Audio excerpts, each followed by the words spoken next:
So guys, जब से turnover की लिमिट को चेंज किया है जीएसटी में, एक डाउट कॉन्टिन्यूसली निकल के आ रहा है कि ये जो टर्नओवर लिमिट चेंज की है, अगर ये एक्सीड हो जाती है फाइनेंशियल ईयर 22-23 में, करते हैं डिस्कस, थोड़े एफएक्यू आए हैं।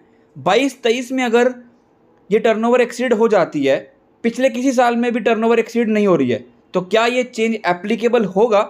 तो इसे डिस्कस करेंगे और समझेंगे। बट उससे पहले गाइस, अगर आप चैनल पे नए हैं तो चैनल को सब्सक्राइब कर लो, बेल बटन को प्रेस कर लो और वीडियो को लाइक करना मत भूलना, बिकॉज आपका एक लाइक गाइस हमें काफ़ी मोटिवेट करता है ऐसे अपडेट शेयर करने में। So let's get started. GST council ने 37 मीटिंग में पहले एक रिकमेंडेशन की थी कि ई इनवॉइसिंग आना चाहिए। तो इसका अभी फेज्ड मैनर देखते हैं कि कैसे ये इंप्लीमेंट होने लगा। सबसे पहले 500 करोड़ आया, नोटिफिकेशन नंबर भी यहाँ लिखा हुआ है, फिर 100 करोड़ हुआ, 50 करोड़ हुआ, 20 करोड़ हुआ। तो अब जाकर कि अगर आपकी टर्नओवर 10 करोड़ से एक्सीड होती है प्रीसीडिंग किसी भी साल में, in any of the preceding financial years 17-18 से, तो उस केस में आपके ऊपर ई इनवॉइसिंग एप्लीकेबल हो जाएगा from 1 October 2022।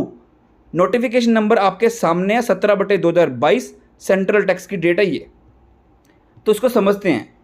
E invoicing provisions are applicable when the stated aggregate turnover, जो हमने ऊपर पढ़ी 10 करोड़ की, ये जो लिमिट है ये एक्सीड कर जाती है, क्रॉसेस इन एनी ऑफ, किसी भी एक साल में प्रीवियस फाइनेंशियल ईयर या ईयर्स, पिछले किसी भी एक फाइनेंशियल ईयर या ईयर्स में अगर ये 10 करोड़ एक्सीड हो जाता है स्टार्टिंग फ्रॉम 17-18, तो आपके ऊपर ई इनवॉइसिंग एप्लीकेबल हो जाएगा 1 अक्टूबर 2022 से।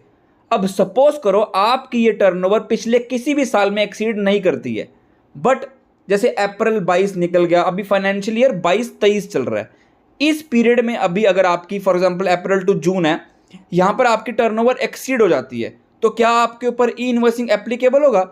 समझो यहाँ पे आपको टर्नओवर देखनी है प्रीसीडिंग फाइनेंशियल ईयर में। तो अगर प्रीसीडिंग फाइनेंशियल ईयर में नहीं हो रहा 10 करोड़ से एक्सीड, तो आपके ऊपर इस फाइनेंशियल ईयर में एप्लीकेबल नहीं होगा, चाहे वो टर्नओवर एक्सीड भी कर रही है।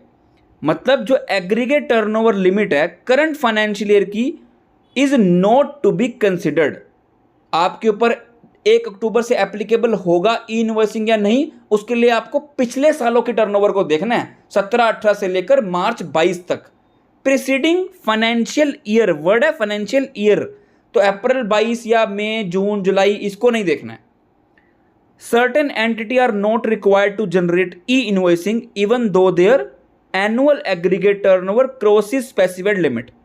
ये हमने पहले भी डिस्कस किया हुआ है कि हाँ एसईजेड यूनिट्स हैं, इंश्योरर है, बैंकिंग कंपनी है, फाइनेंशियल इंस्टीट्यूशन है, या जीटीए है, पैसेंजर ट्रांसपोर्ट सर्विस प्रोवाइडर है, या invoice in case of admission या exhibition of cinematographic films in multiplex.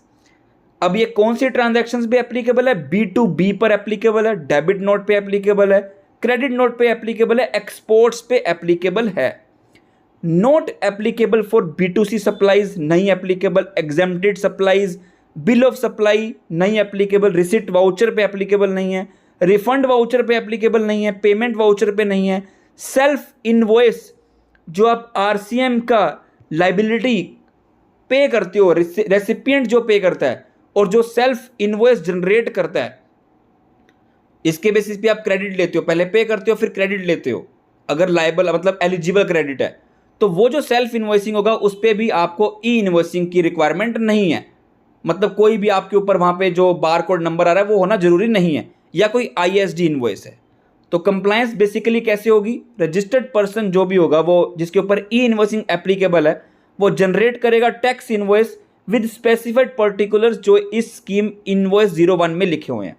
अपने बिलिंग सॉफ्टवेयर से करेंगे, इसको जेसन फाइल में कन्वर्ट किया जाएगा और इसको ट्रांसमिट किया जाएगा गवर्नमेंट के IRP पोर्टल पे। गवर्नमेंट ने पोर्टल लॉन्च किया हुआ है, इस फाइल को वहाँ पे अपलोड करो, तो उसके बाद आपको एक यूनिक इनवॉइस नंबर मिल जाएगा QR कोड के साथ, digitally sign, and will also push data. जैसे ही आपका QR कोड जनरेट होगा तो वो डाटा आपका GST पोर्टल पे भी जाएगा for auto population of date in GSTR 1। मतलब वो डाटा आपका GSTR 1 में भी चला जाएगा इन GSTR 1। सो आई बिलीव आपके कुछ क्वेश्चंस के आंसर आपको मिल गए होंगे। वीडियो में कुछ भी अच्छा लगा तो लाइक शेयर कमेंट करना मत भूलना।